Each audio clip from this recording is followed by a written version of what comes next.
Hello everyone. In this video I'll be translating and summarizing the latest Urdu broadcast by Shahbaz Gill to make it accessible for our English-speaking audience. Let's go through the key developments and insights in Shahbaz Gill's words. First, the countdown, 29 days to go. 29 days remain until Field Marshal Asim Munir's second retirement and the arrival of the new army chief in the country. Now, let's move to today's important news. But the first story will be a bit general. I promise you that the second story in today's vlog will be the main one. Many of you have a hero who has been badly trapped by the ISI. In fact, their cover has been exposed and they have been humiliated in public. We will bring that story to you. As the saying goes, if you don't enjoy it, the money back.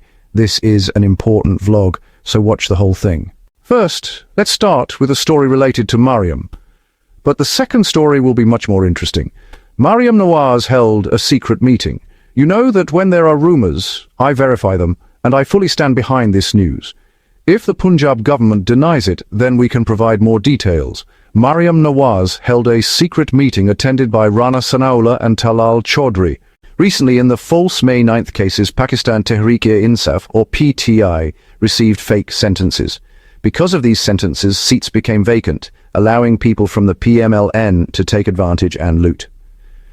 Regarding upcoming elections, a meeting was held in which Rana Sanaullah's son-in-law was contesting one seat and Talal Chaudhry's brother was contesting another.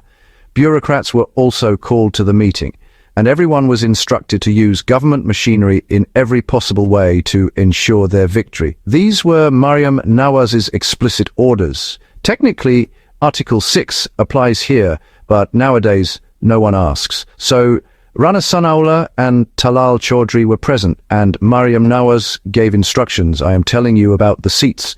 Other candidates' brothers are also contesting. Many people are running. Rigging will happen everywhere, but this segment of the meeting was specifically about these seat-related decisions. Understand it as if I were sitting in the meeting myself. Officers who received directions passed this information to me, and I am sharing it. This is the news for the first story. If elections were free and fair, their bail would have been forfeited. The election might be competitive, but they still issued Form 47. PTI refused to contest, yet they are so scared that they are using bureaucracy to prevent any independent candidate from winning, as the public is extremely hostile toward them. Now, let's move to today's main story. I have a short video to show you. Listen carefully. Pay attention to every word. The video is about certain individuals, often referred to as Gen Z and Gen Alpha types, who are extremely sharp, with natural technological instincts, critical thinking, and analytical skills far beyond ours. When you watch the video, it may seem you understand it, but the real understanding comes from analysis, which I will provide. Here's an interesting point. ISI has provided the same lawyer to both the accused and the complainant. Normally the person whose property was stolen and the person who stole it wouldn't have the same lawyer, but in Pakistan this happens. Mian Ali Ashfaq, a senior lawyer, was appointed by the National Crime Coordination Institute for Sastriology and Rajab Butt. When NCCI officers were arrested, they also hired him. So the same lawyer represents both sides. This shows the control the agency exercises. Now, India's Modi supposedly sees Shah Rukh Khan as a big personality and wants to bring him into his personal propaganda. If Khan is wealthy, money won't work. Instead, they try to trap celebrities in legal or religious issues, so they are forced to comply. For example, Shah Rukh Khan's son was allegedly trapped in a case. These megastars are treated in this way to manipulate them. Back to Pakistan, the vloggers Sastriology, Rajab Butt, and Ducky Bhai all have millions of followers. ISI wants to control influential people like them. Either they are bought with money, which is difficult because they earn well, or a case is filed against them, so they come under control. Previously, a separate national crime agency was set up by ISI to intimidate voices critical of the state. Notices were sent to social media influencers like them to control their narrative. In my analysis, whether it's Sastriology, Rajab Butt or Ducky Bhai, if they praised Imran Khan, the ISI first intimidated them through the National Crime Agency, issuing notices via Shahbaz Chaudhry. Then Mansoor Ali Khan was used to further pressurize them. They were given opportunities to speak, but were ultimately cornered. Some of their friends might have advised them to negotiate with ISI officers to avoid legal repercussions. This is a metaphorical reference. If an influencer's case is severe, like money laundering, they are advised to cooperate or face severe consequences. The same system applied to my case. I was pressured to withdraw it, but I did not. I fought with all my strength then, continue to fight, and will keep fighting. Well, let's come back. Here, I am not presenting myself as a Tarzan, a heroic figure. I'm only telling you the issue. I have my own personal experience, of course, but now I will tell you how things have escalated. When they were told, okay, these are lawyers, take them. They will resolve your issue. They obviously became lawyers themselves. I think they probably didn't charge a significant fee. Maybe they did, because they have a substantial amount of money. And if they didn't take any fee, it's obviously because the ISI might need to use them for propaganda tomorrow. So it's actually good that this work can happen even without a fee, because matters over the larger canvas are different. Maybe they did take a fee, but in any case, the work got done.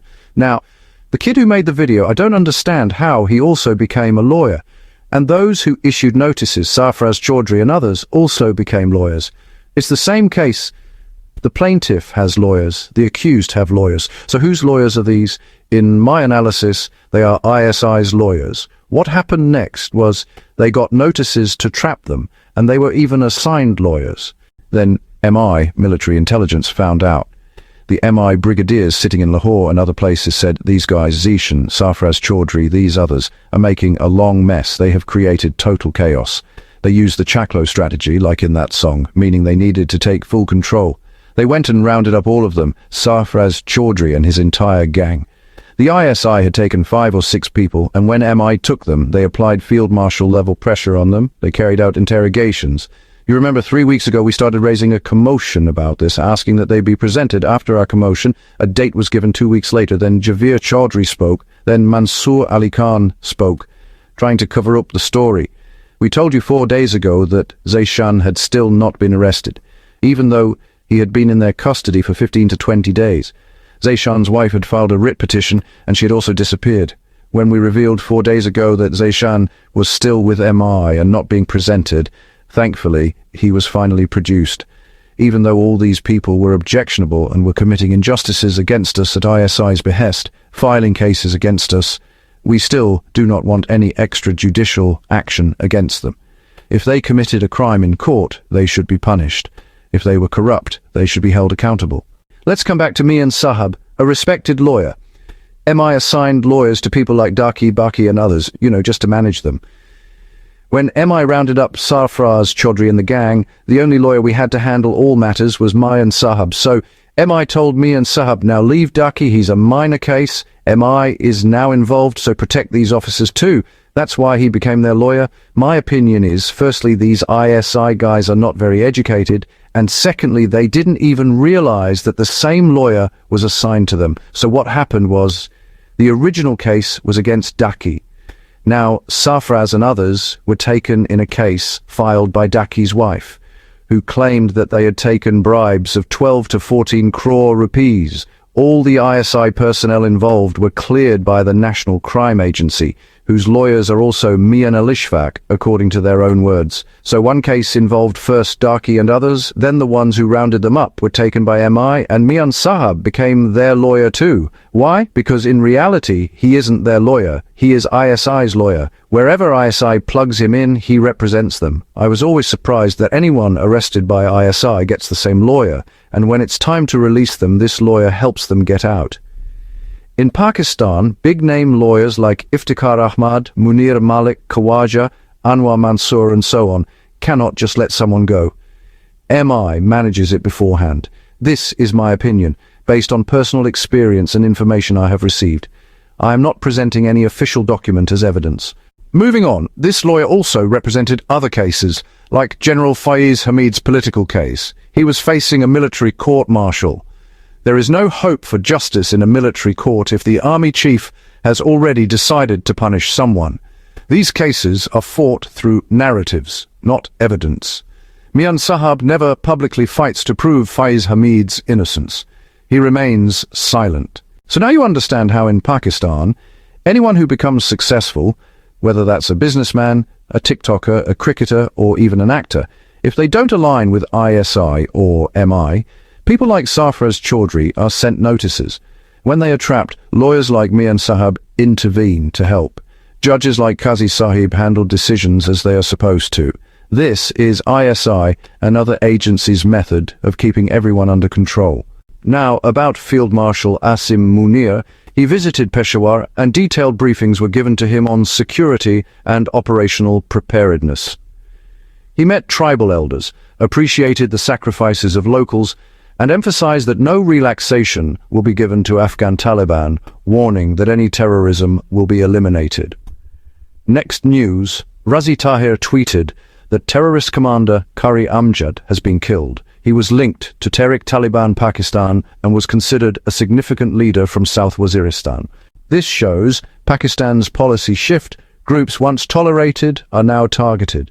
Then Mian Gulzar Ahmad from the Gujranwala Marble Association put up a banner, which I will not comment on in detail. Fazlur Rahman commented on Field Marshal Asim Munir, saying not to become arrogant just because of minor honors and criticizing attempts to present themselves as clean while fighting Taliban. He criticized the government for manipulating religious institutions and for historical failures. He also mentioned that political interference in madrasas is unacceptable. Maryam Nawaz countered via media, saying that while permits are sought from the Saudi ambassador for events, abusive language is used against their family, which is inappropriate. Finally, the speaker apologizes for the long ISI-related story, but says it was necessary to give a detailed analysis based on personal experience. He asks for viewers' opinions and analysis about the relationships and influence of ISI on lawyers and public perception. That wraps up our translation of Shahbaz Gill's video. I hope this English version helped you understand his message better. Please like, share, and subscribe to Awami Lens to help our community grow. Don't forget to leave a comment below and let me know what you thought of this effort.